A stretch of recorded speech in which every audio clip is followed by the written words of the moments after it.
Hindi nyo ginalaw ng una. Ay, ikaw yung may fracture? Oo, sir. O, ito yun. Eh, hindi talaga kita gagalawin. Siyempre, bago yung dinala mo, tapos may fracture yung katawan mo, anong gagawin natin? Kaya ang ginawa ko, pinabalik. Sinabi ko sa'yo, ito na yun sinasabi ko kanina, na mayroong pumunta nito, tinanggihan ko. Kasi fracture yung buto niya. Sabi ko, pag-ilumin niya muna para sigurado. Para titignan natin. Hindi yung x-ray mo ngayon, wala ka ng bagong x-ray. Wala na, sir. Yung luma po na yun. Patingin, tingnan mo.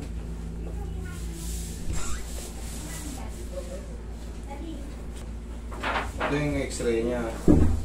Ayan o, basag yung buto niya. Ayan, sige.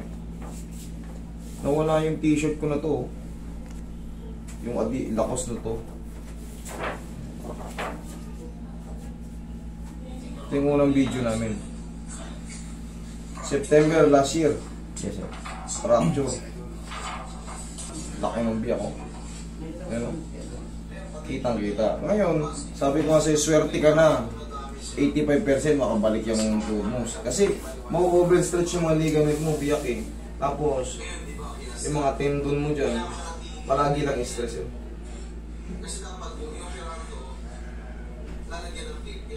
Pwede nang tabigin doon ng konti. Sa harap, ito yung anterior. Anterior po, ibig sabihin pag sinabing anterior, sa harap. Iyan o. May ipit kasi yun. Ito yung posterior, sa likod. Ngayon, ito yung naiipit sa'yo, nakakurus na yan. Ano bang nararamdaman mo ngayon? Pag dinig... Sa ako lang, sir, sa jogging. Pero pag nalakad-lakad lang, normal naman siya. gusto mo sa jogging, mawala pa. Okay. Sige. Ganito, sir. Di ba, naipaliwanag ko naman sa'yo sa chat yan? Oo. Nasabi ko, maswerte ka na kung makabalik ka sa ano. Meron talagang consequences to. O, yan. Pinangakuan ko to na libre to. Kasi parang nawawalan siya ng pag-asa. Sabi ko, tignan ko pag tumigas pa. Okay? Idol, ito, pinaliwanag ko na sa kanya to kasi ang laki ng biyak. Ayun, kitang-kita ang laki ng biyak. Maswerte na siya makabalik sa 85. Maswerte ibig sabihin nun, hindi pa sure yun. Maswerte ka na kung makabalik ka sa 85%. Swerte mo na kung nalalakad mo nang walang sakit yan.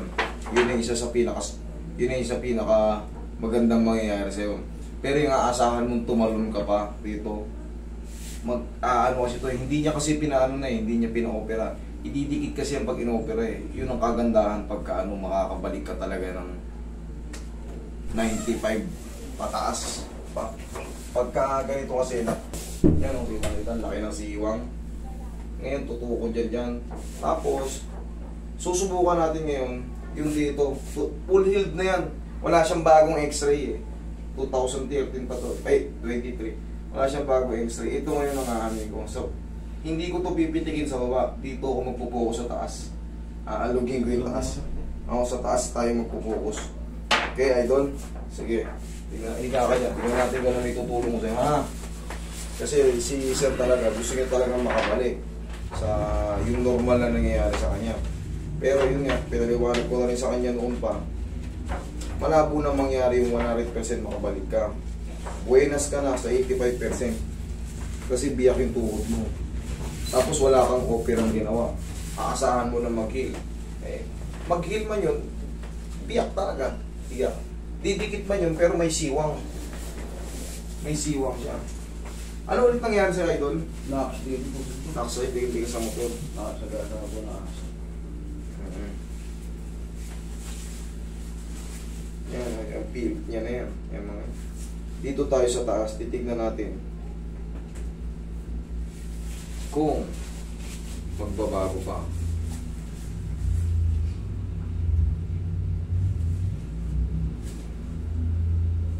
Pag hinawakan ko itong mga ganito, goods na.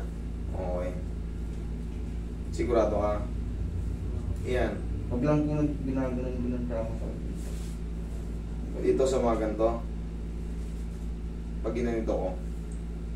Ayan, pag dahan-dahan lang po, wala. Pero pag bibiglayin. Yan.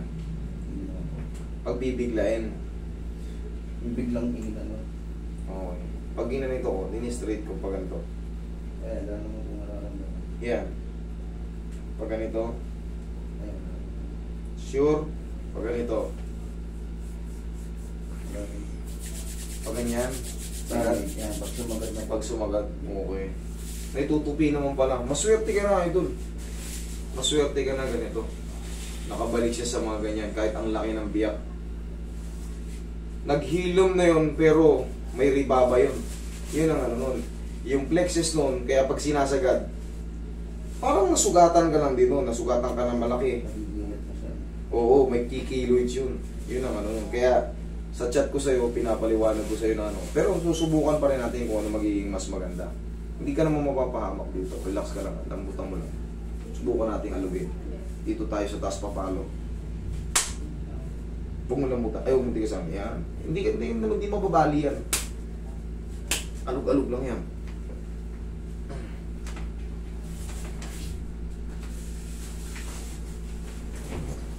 Relax mo lang. Huwag mo labanan. Yan. Isa pa.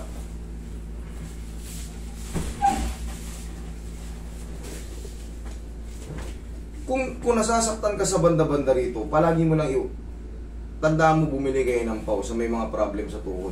Lalo sa mga muscle pag iniinat. Para lang ano kasi yan eh. 'Di ba, ang sugat. Pag sa labas makikita mo pag medyo malaki nagkikiloids talaga siya eh. Yung tatapalan niya yung balat na nasugat, 'di ba? Yung warat. Pag naghilom siya, kitang-kita mo makintab, 'di ba? Keloids ang tawag natin doon. Sa loob, yung mga nadadamage sa mga tendon, mga ligaments, maglalamad dyan. Yung mga buto, yung butong nabasag, aanon ulit ng kalsipik yan. Bubuuin niya yan. Pero siyempre, hindi mo binatulak, hindi binipre-raisan, may allowance sa ganito eh. Tutubuan ng kalsipik yan. Maapektuhan ngayon yung mga tendon at muscle dun na dun parte nakakapit. Ngayon, siyempre, kakapal yun. Yung iba kakapal, yung maglalaman na tinatawag, maglalaman siya. Ngayon sa plexus nun, dun magkakaroon ng changes yun pag maiipit na yun, yung kumapal, sasakit. Kung Kaya hindi na po siya maisagad ng ano.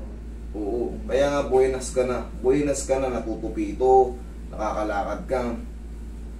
Yan lang, siyempre bata-bata ka pa kaya hindi mo lubusang matanggap na ano, nangyari. Wala idol, kahit anong review natin, putol talaga yung buto mo eh. Diba? Putol talaga siya eh. Maswerte ka na nga, nakalakad ka. Nang hindi ika-ika. Yun eh, pinaka... Laglag mo lang. Yan, pwede naman pala eh.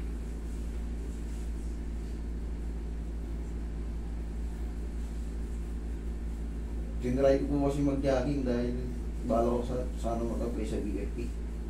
Kaso, medyo tagilid. Sabi ko nga sa'yo, idol noon, ipapa-opera mo para dumikit kung gusto mo makabalik sa ano. Wala eh. Yan ang gusto mo eh. Kaya sinabi ko, bumalik ka na lang pag nag-heal, no? Kasi hindi ko pwedeng pitigin yung kasagsagan na, no? Maluwag pa. 3 to 6 months ang pull. Sa'yo, talagang kalag, hindi siya mild fracture, hindi siya yung cheap fracture. Talaga, fracture talaga, halos. Kung susumahin mo, pag ginanggano mo yun, aalog yun.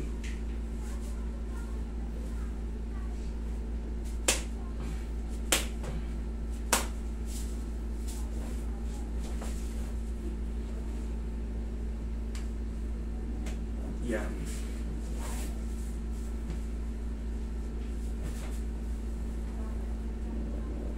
Sakit.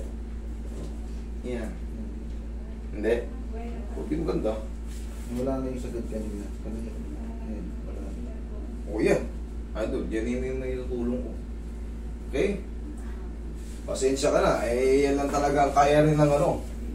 Yan lang ang kaya ng kakayanan ko. Tsaka nandiyan na yung ano eh. May limitation na talaga yung ano. Pero kita mo naman. Gaya nga ng pinangako ko sa'yo. Wala kang babayaran. Okay? Okay. Idol. Sige, ingat ka ha. Puntak sa